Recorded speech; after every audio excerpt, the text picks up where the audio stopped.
When I was a kid, the attic always scared me more than the basement did. I don't really know why. Most people are more afraid of basements, but there was something about our attic that really got to me. If I had to guess, I'd say it was because our attic was slightly unconventional compared to what you're probably picturing. For starters, it was surprisingly spacious. Most attics are typically cramped and congested, which makes sense, but our attic was built in such a way that you didn't ever have to crouch when you were up there. You might think that would imply we used it more often, the same way anyone would use excess space, but no. I'm not really sure why, but my parents treated it like a glorified storage room. That was its sole purpose. Thinking about it now, they honestly avoided it as much as possible. Story 1, The Sleepwalker. The other thing about it was that it had so many nooks and crannies built into it. What I mean by that is the space was broken up by odd beams and small changes in elevation, almost like a makeshift maze. The beams were of uneven thickness and there was no pattern to where they appeared. The result was that you couldn't stand in any one place out there and have a clear line of sight from one end to the other. And the uneven flooring was a nightmare. You could genuinely injure yourself up there if you weren't careful. My dad used to joke that one day one of us would slip on one of the joists, fall through the insulation, and puncture a hole in the ceiling. So, you can imagine why an attic like that would be scary to a little kid. The maze-like quality was what freaked me out the most. I really didn't like not being able to see the attic in its entirety, and every time I went up there, I felt like someone was hiding behind one of the beams. But anyway, what I'm about to tell you happened so long ago that I don't have a ton of other memories from that period in my life. For whatever reason, however, this memory is so vivid that it feels like a thorn protruding into what was otherwise a fantastic childhood. It happened during the week, which I remember because I had school that day. I'm not sure exactly how old I was, but I was in middle school. I woke up one morning and noticed my feet were dirty. The bottoms were gray and grimy, and there was this fine layer of grit between my toes that I couldn't explain. I remember sitting on the edge of my bed, staring at them, trying to figure out what had happened. I hadn't gone outside the night before. I hadn't done anything unusual. I'd just gone to bed, fallen asleep, and woken up with filthy feet. Being a little kid and all, I didn't give it too much thought beyond that. I just washed my feet in the bathtub and went about my day. Things only escalated from there, though. A few days later, I found a box in my room that didn't belong there. It was a small cardboard box filled with old photographs, the kind my parents kept stored away in the attic. I had no memory of bringing it downstairs. And when I asked my mom about it, she just assumed I'd been rummaging through the attic for some reason. I told her I hadn't, but she didn't seem concerned. She just took the box back upstairs, and that was that. Then it happened again. I woke up one morning and found an old lamp sitting on my desk. This ugly brass thing that I vaguely recognized from the attic. This time I was sure I definitely hadn't brought that down. I would have remembered carrying a lamp through my house in the middle of the night. But there it was, sitting on my desk like it belonged there. That's when things started clicking into place. The dirty feet, the box of photographs, the lamp. I wasn't just sleepwalking. I was sleepwalking to the attic. The realization didn't scare me right away, but it made me feel strange. The idea that I was unconsciously navigating that maze of beams and uneven flooring in the dark, completely unaware of what I was doing, was weird. I told my parents and they reacted exactly how you'd expect. They said sleepwalking was completely normal, that lots of kids did it, and that I'd probably grow out of it. I wouldn't exactly say they were dismissive, but they weren't overly concerned either. To them, it was just one of those things, but to me, it was more than that. After the next incident, I started dreading bedtime. I'd lie in bed for hours after I was supposed to go to sleep, fighting it because I was terrified of what might happen once I was unconscious. I obviously couldn't fight sleep forever, though. And every morning I would frantically check my feet to see if they were dirty. If they were clean, it had been a good night. If they were dirty, it had been a bad night. They were usually clean, but those few times they weren't really got to me. There was no denying that I was definitely going up to the attic regularly. And the worst part about the whole thing was that I had no memory of it whatsoever. For all I knew, I was spending more time up there than in my own bed. The fear I felt during that period was different from anything I had ever experienced. It was like this slow creeping dread that never went away. It was awful. But nothing was scarier than what I'm about to say. I woke up one morning, only it wasn't morning. It was still dark out. It took me a few seconds to realize it, but I wasn't in my bed either. In fact, I wasn't even lying down. I was standing. That was the first thing I registered. I was standing upright in complete darkness and I had no idea where I was. For a few seconds, My brain couldn't even process it. But then the recognition hit me. I was in the attic. The fear that washed over me was so intense that I almost couldn't breathe. I was in the attic in the middle of the night in pitch black darkness. I couldn't see a single thing. Not the beams, not the boxes, not the hatch, nothing. Just absolute impenetrable black. And to make matters worse, I had no idea where in the attic I was. I stood there for what felt like an eternity, too scared to move. It was like sleep paralysis times 100. I knew the layout of the attic, but only vaguely and only from memory. I also knew there were obstacles everywhere. The idea of trying to find my way back to the hatch in complete darkness was almost unthinkable, but I couldn't just stand there forever. So, I started moving. Slowly and painfully. I was so scared that I actually started crying, but silently. The tears were just flooding down my face, and I felt like if I made too much noise, something was going to get me. It was the most terrified I've ever been. But I couldn't shake the feeling that I wasn't alone up there. I don't know what was giving me that thought, but I could feel something else there with me. Something further in the dark. And as soon as I had that thought, I actually heard something. There was a soft thud from somewhere behind me. It honestly sounded like a footstep or someone shifting their weight on the floorboards. I kept moving, but I heard the sound twice more. And both times it sounded like it was coming from a different spot. At that point, I was convinced beyond a shadow of a doubt that there was something else up there with me. I don't know how long it took me to find the hatch, but I eventually did find it. I went straight to my parents' room and woke them up. I was full on bawling at that point. I couldn't hold it in anymore. I told them what had happened, how I'd had to find my way back in the dark. I told them about the sounds, too, and that there was someone in the attic. I expected my dad to spring out of bed and rush up there with a baseball bat, but he didn't. They didn't even really take me seriously. My mom just hugged me and told me it was okay, that sleepwalking could be scary, but it wasn't dangerous. My dad offered to put a lock on the attic hatch if it would make me feel better, and I said yes, obviously. But I knew what I heard. I insisted that they at least check the attic, and my dad finally agreed. As I was watching my dad climb up there, there was a part of me that genuinely thought he wasn't going to make it back. But not 2 minutes later, he was already climbing back down the ladder. He told me there was nothing up there and to go back to sleep. So that's what I did. But lying in bed after that experience was the worst night of my life. After that, the sleepwalking did stop. I'm not sure what I would have done if it had continued. And speaking of that, I've never been able to fully accept the sleepwalking explanation. I know that's the most logical explanation. Sleepwalking is a real thing that happens to people and there's nothing supernatural about it. But there's this part of me that can't let it go. The way I always ended up in the same place, the attic, never anywhere else in the house. And the way I was apparently capable of navigating the maze of beams and obstacles in complete darkness without even hurting myself. And most of all, that night I woke up standing in the dark. The sounds I heard. I still believe there was something up there with me. I really do. What it was, I have no idea.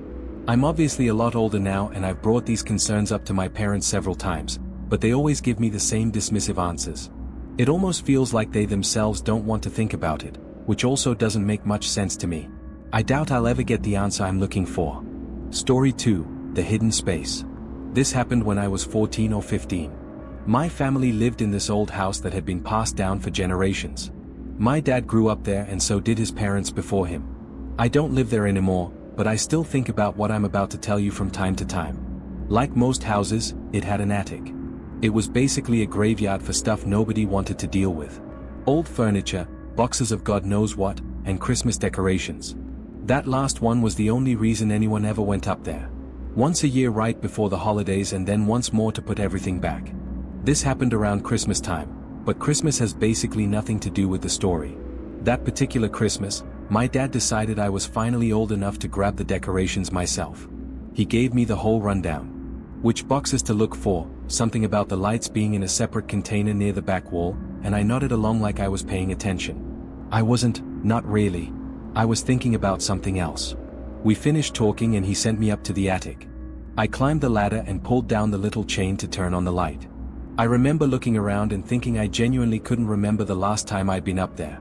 But then I realized there was a problem. I had absolutely no idea what my dad had actually told me to grab. I couldn't remember any of his instructions. And there was no way I was going back to ask him to repeat himself. My dad had this thing about that.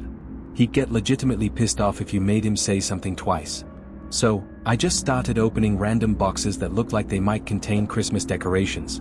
I moved stuff around for probably 20 minutes, and I ended up making a complete mess of the place.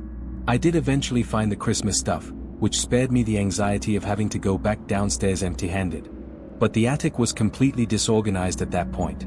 I made like 4 or 5 trips up and down the ladder, hauling everything to the living room. Once I was done, I went back up for one last look to make sure I hadn't missed anything important. I knew I was going to have to reorganize everything up there, which I wasn't looking forward to. As I was looking around the attic, bracing myself for all the stuff I was going to have to move, I saw something up there that looked out of place. In one of the back corners, kind of tucked behind all the stuff I'd moved around, there was this box I hadn't seen before. It was black and didn't look like a flimsy cardboard box, but something sturdier, like a document box or one of those fireproof things. Despite the heavy-duty look, it somehow looked older than everything else up there. Being a curious kid and all, I obviously opened it. Inside were papers. Dozens and dozens of them. Like an alarming amount. Notebooks, loose pages, some hand-drawn maps, even a few pages of what looked like sheet music. And the one thing they all shared was that they were all completely covered in handwriting. The maps, the notebooks, even the sheet music. I started going through it trying to figure out what I was looking at. The handwriting was difficult to decipher at first, but the more my eyes adjusted to the lettering, the more I was able to understand. None of the pages were dated, but they seemed to be stacked in chronological order. Older stuff on top and newer entries near the bottom.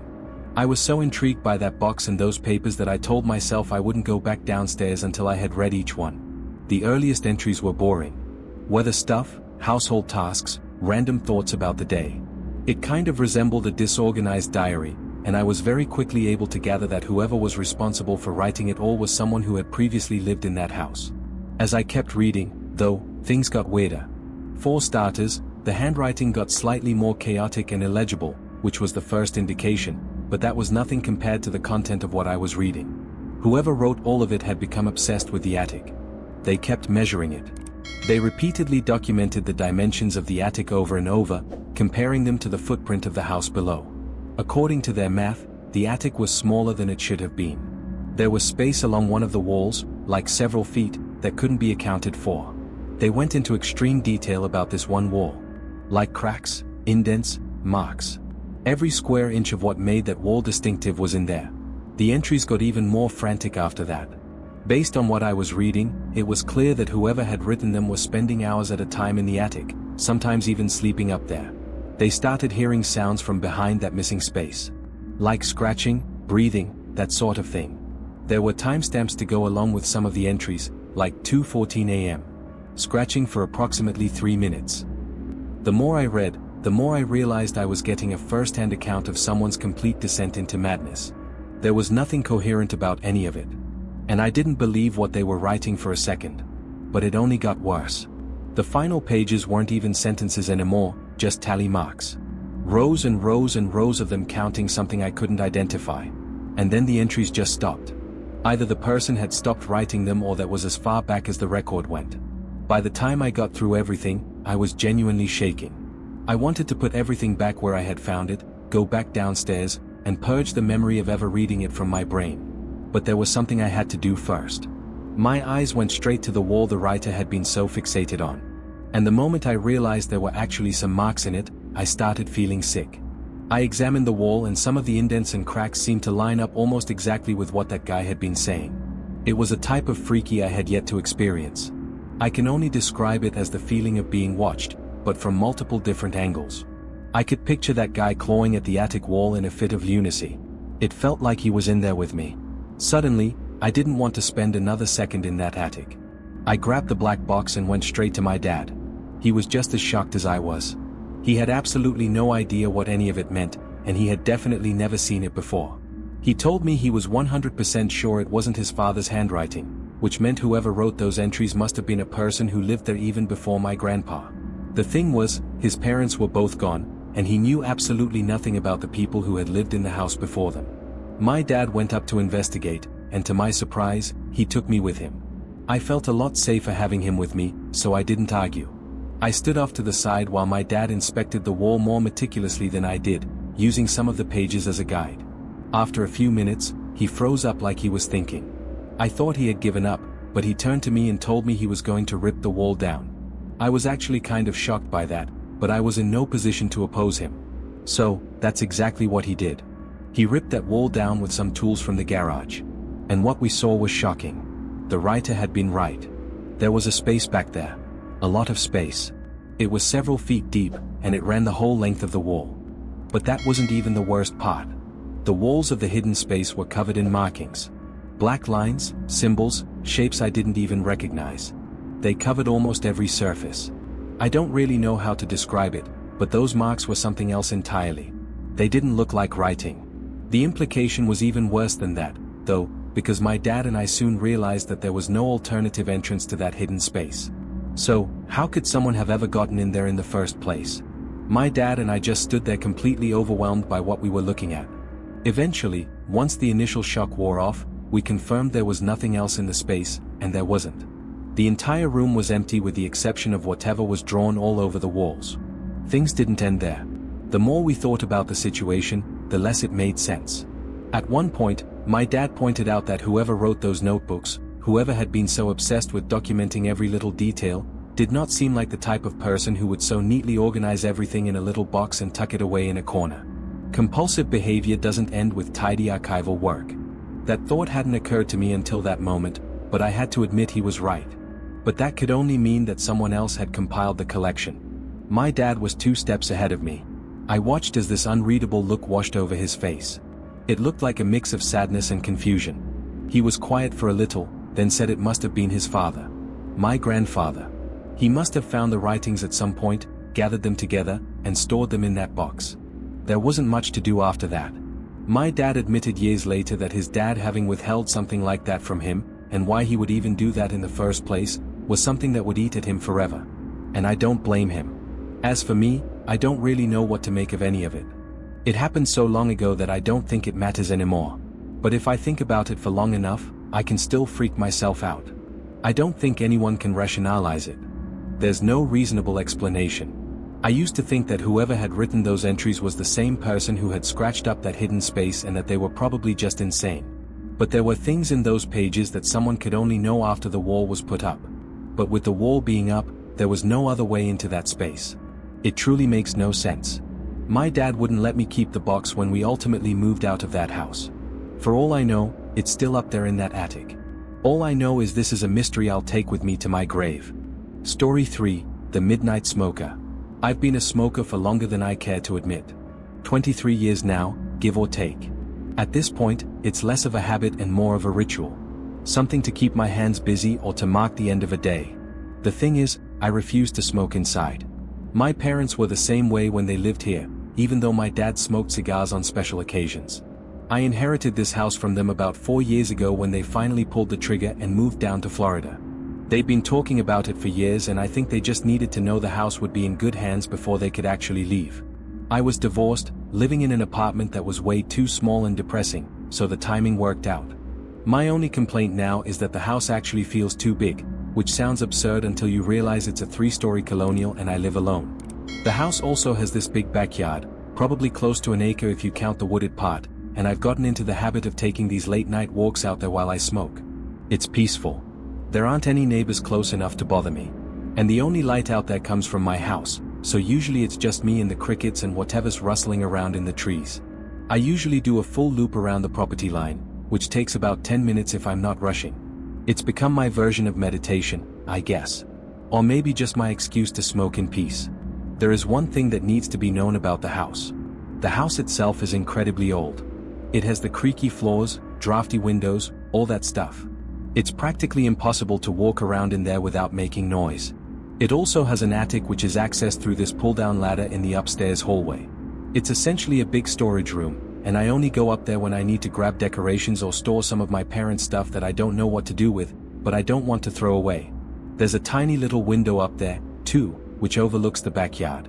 It's maybe a foot wide, original to the house, and it kind of looks out of place against the rest of the house. I've looked up at that window hundreds of times during my walks. It's never caught my attention before. That is until about 3 weeks ago. I was doing my usual loop, halfway through a cigarette, when I happened to glance up at the house. I don't know why. I wasn't thinking about the attic or anything. My eyes just drifted upward. And for a split second, I could have sworn I saw something move behind that little window. I stopped walking and just stood there in the middle of the backyard staring up at the attic. The window was dark. Obviously, there's no light up there unless you bring a flashlight, but I was almost positive I'd seen movement. A shape passing in front of the glass, maybe, or something shifting in the darkness behind it. I told myself I was being ridiculous. I'd probably just seen a reflection of a cloud or a bat flying past or something. I finished my cigarette, went back inside, and didn't think about it again. The next night, though, I saw it again. This time I was sure. There was definitely something moving up there. Beyond just a reflection or a trick of the light. Something was in my attic. My first thought was that it was an animal. Squirrels get into old houses all the time, and I wouldn't have been surprised if there was a gap somewhere in the eaves. But then I started thinking about what kind of animal would be big enough to see from that distance. And I didn't like any of the answers I came up with. I went back inside and stood at the bottom of the stairs looking up at the hallway where the attic access is. I didn't hear any scratching or scurrying. I actually didn't hear anything for that matter, which did make sense. I really didn't want to go up there, but I had no choice. If something was in my attic, I needed to know about it. So, reluctantly, I turned on my phone flashlight and pulled down the ladder. It was especially nerve-wracking because the layout of the attic meant I'd have to go up blindly. If there was something lurking just beyond the opening, I wouldn't be able to see it. I climbed up slowly, trying to convince myself I wasn't scared out of my mind, but I was. And my fears were almost immediately justified. I was not prepared for what I saw up there. It wasn't an animal that was up there. It wasn't a person either. The attic was a complete disaster. I don't mean messy, I mean destroyed. Everything was in complete disarray. There wasn't a box or bin unturned, but I wasn't thinking about any of that. All I could think about was the black paint, or at least what looked like black paint, that was smeared across every wall up there, including the ceiling. It was disturbingly thick, almost chunky. But the worst part by far was how wet it looked, as if it had been smeared only moments earlier. It was still dripping in some places, so I was 100% sure it was fresh. That initial glimpse freaked me out so much that I genuinely almost fell off the ladder. I don't know why, but seeing that dripping paint terrified me to the point that I felt like I couldn't breathe. My brain immediately jumped to the worst possible conclusion. Some freak was in my house. I did one quick sweep of the attic with my flashlight to make sure there was no one in there, and that was it for me. I practically fell down the ladder in my rush to get back to the second floor. In a matter of seconds, my fear became anger. I was going to find this person, and I was going to defend myself. I started tearing through the house, checking every room, but I didn't find anything. And the more I looked, the more discouraged I got. The adrenaline was also starting to wear off, and I was becoming much more afraid again, which didn't help matters at all. I cleared the house and went back upstairs to my bedroom, thinking maybe I had missed something. But even after checking the whole room again, I didn't find anything. The moment I paused to take a breather, though, I heard something. 2 thumps, then what sounded like something heavy being dragged across the floor. The sounds were coming from directly above me, which could have only meant one thing. The attic. How stupid of me. Whoever was up there had probably never even left. They had probably been hiding behind one of the overturned storage boxes. I don't know where the courage came from, but something in me snapped.